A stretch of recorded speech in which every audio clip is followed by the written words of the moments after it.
Another day, another basketball stories na naman ang pagkukwentuhan natin.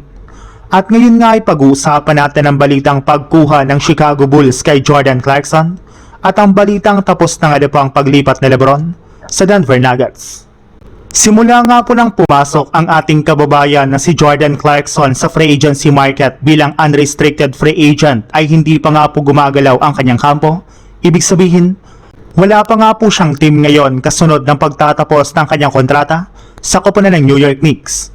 Pero hindi na rin naman nga po magtatagal at makakahanap pa rin naman nga po ng bagong team si Jordan Clarkson ngayong offseason. At isa nga po sa mga naibalitang team na may interes sa pagkuha sa kanyang serbisyo ay ang Chicago Bulls na meron pang natitirang isang bakanting pwesto sa kanilang lineup. Nangangailangan na rin naman nga po sila ngayon ng isang veteran player na gagabay sa kanilang mga batang player. Since maaari rin naman nga na pong bigyan ng Bulls si Clarkson ng kontrata na nagkakahalaga ng mahigit sa $9.4 million per year. Bukod nga po sa leadership nito ay mapapakinabangan rin naman nga po ng Chicago ang kanyang scoring ability off the bench. Kaya hindi talaga sila malulugi kung sakasakali man na kunin nga po nila ang ating kababayan sa mga susunod na araw.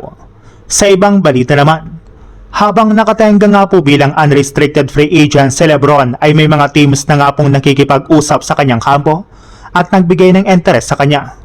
Ayon nga po sa labas na balita, sumama na rin naman nga po dito ang koponan ng Denver Nuggets. Sa katunayan, personal na nga pong tinawagan ng front office ng Denver Nuggets ang NBA agent na LeBron para sabihin na willing nga po silang kunin ito ngayong offseason para itandem kina Nikola Jokic at Jamal Murray.